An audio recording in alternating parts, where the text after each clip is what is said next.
Welcome, Future Bari.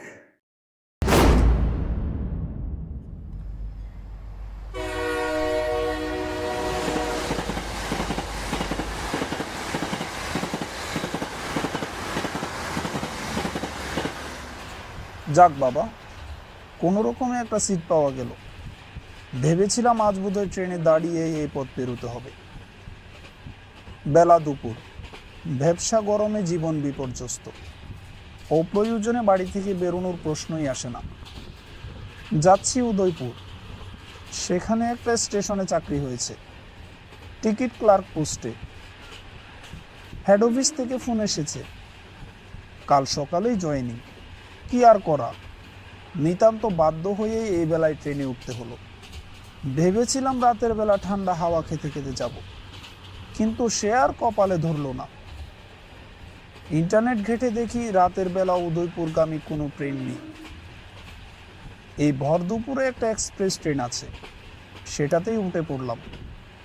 ঠিকঠাক মতো চললে সন্ধ্যা 7টা নাগাদ উদয়পুর গিয়ে পৌঁছবো। ফাঁকা প্রান্তর আর মাঠঘাট ফেলে ছুটে চলেছে ট্রেন। গোটা কক্ষে আমি আর একজন লোক ছাড়া আর কেউই নেই। লোকটা আমার সামনাসামনি মুখের সামনে একটা পেপার তুলে বসে আছে। অপরিচিত লোকের সাথে সেদে কথা বলার ইচ্ছে আমার কখনোই ছিল না। ভদ্রলোক তার মুখের সামনে থেকে পেপারটা নামাতেই বেশ অবাক হলাম। ভদ্রলোকের মুখটা বেশ পরিচিত মনে হচ্ছে। তার পরিচয়টা মগজে আসছে আর যাচ্ছে। এতক্ষণে মনে পড়েছে, এ যে আমাদের এলাকার বড় ভাই সুনীল দাদা। আরে সুনীল দাদা, যে তুমি এখানে? অনেক যে, কতদিন পর তোর সাথে দেখা। তা কেমন আছিস তুই?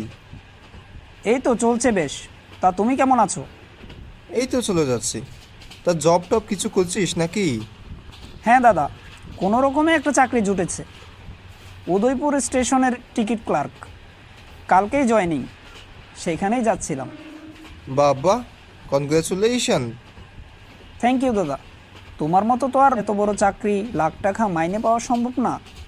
এই ছোটোখাটো চাকরি আর এমন কি। সেই কথা বলিস না। এমন চাকরি পাওয়ার চেয়ে না পাওয়াই ভালো ছিল। জীবনে শান্তি যদি না থাকে, টাকা দিয়ে কি হবে বল? কেন দাদা, এ কথা বলছো যে? সব ঠিকঠাক আছে তো? না রে, কিছুই ঠিক নেই।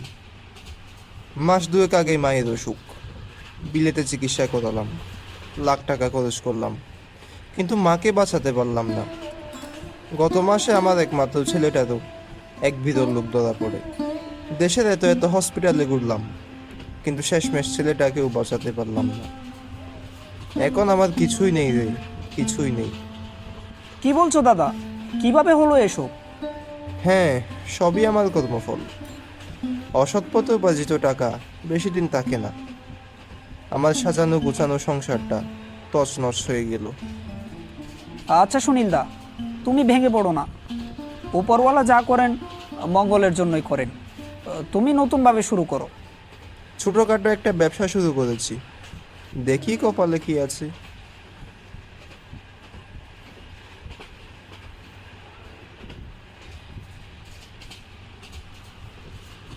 আচ্ছা ঠিক আছে দাদা, আমার স্টেশন এসে গেছে, আমি এখন আসি। পরে কোনো সময় দেখা হবে। আচ্ছা যা, ভালো থাকিস। আচ্ছা দাদা, তুমিও ভালো থেকো। প্রায় ঘন্টা তিনেক পর এসে পৌঁছলাম স্টেশনে। শেওলা ধরা পুরাতন ফলকে বড় বড় অক্ষরে লেখা উদয়পুর স্টেশন। রাত প্রায় 8টা বাজে। জনমানবহীন শুনশান স্টেশন। ঝিঝি পোকার ডাক ছাড়া আর কোনো শব্দই কানে আসছে না। একটা মানুষেরও দেখা নেই। ভুল করে অন্য কোথাও নেমে পড়েছি নাকি? ট্রেন চলে গেলে কিছুক্ষণ ফেল ফেল করে চারদিকে দেখতে থাকলাম। মানুষজন নেই, জনবসতি নেই। এ কেমন জায়গা? হঠাৎ চোখে পড়ল একটা লোক স্টেশনের ওয়েটিং সিটে চাদর মুড়ি দিয়ে বসে আছে। কোনো যাত্রী নামেনি আমি ছাড়া। টিকিট নেয়ার জন্য কেউ নেই মনে হলো। প্ল্যাটফর্মে আস্তে আস্তে হেঁটে স্টেশনের দিকে এগিয়ে গেলাম।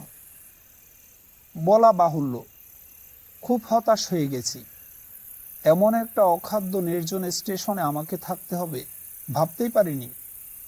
চারদিকে ধুধু রুক্ষ মাঠ, দূরে একটা বড় গাছ, আর এদিকে ওদিকে ছোটখাটো পাহাড়।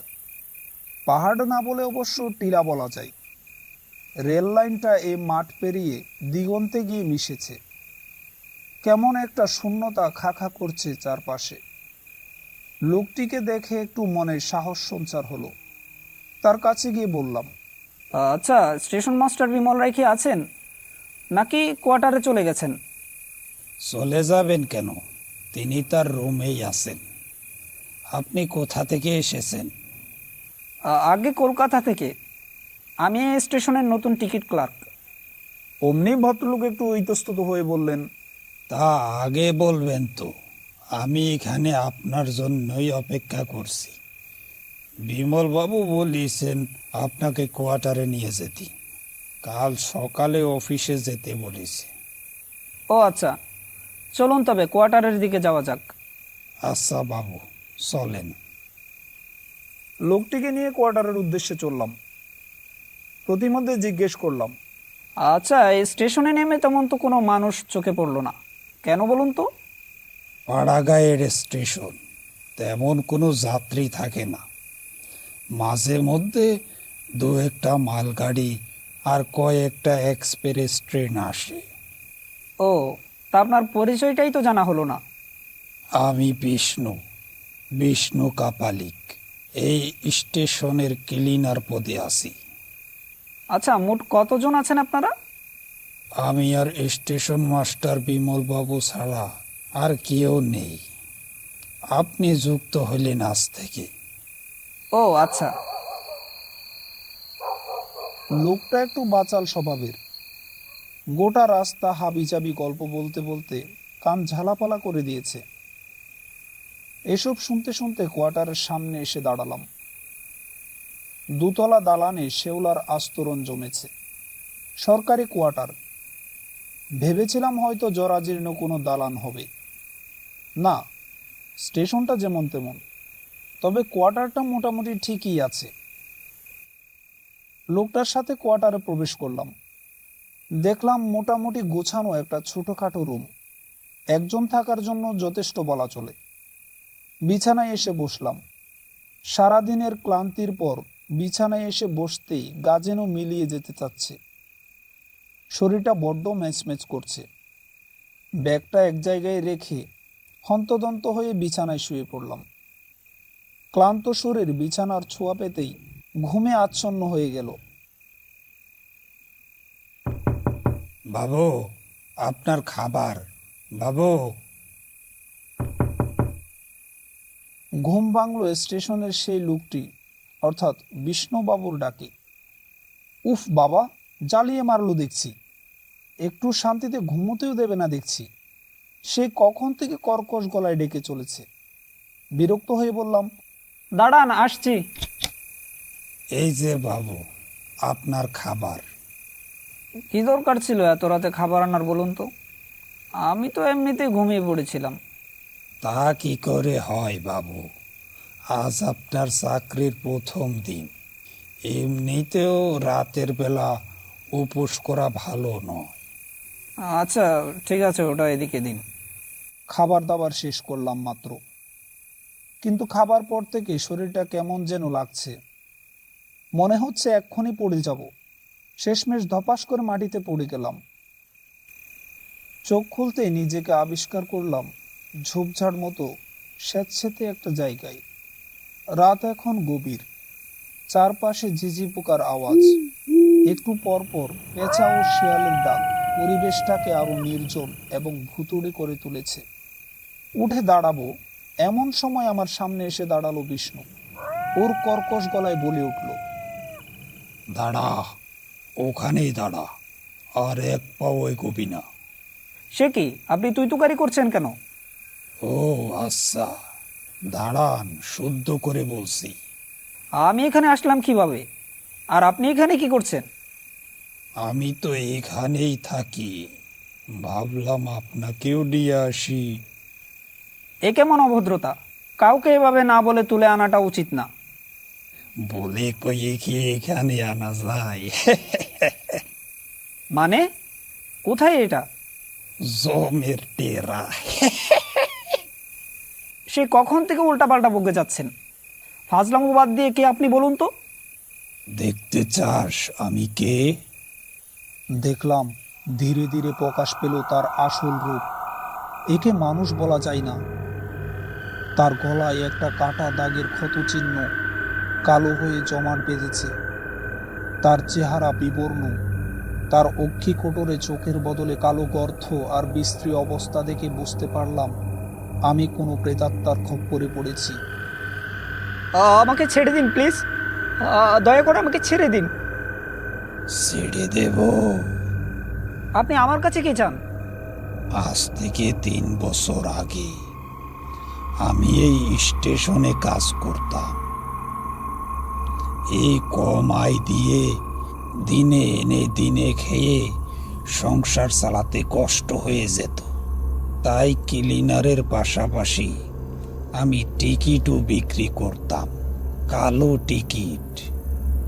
কিন্তু সেই কথা ওই টিকিট ক্লার্ক জেনে যাওয়ার পর সে হেড অফিসে জানিয়ে দেয়।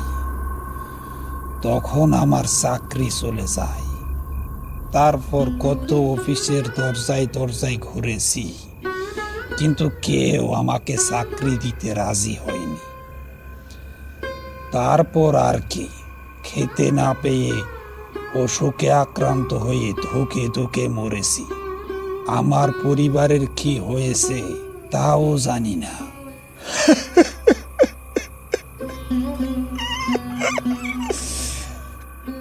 এত কিছুর পেছনে কে দায়ী জানিস? তোর বাবা।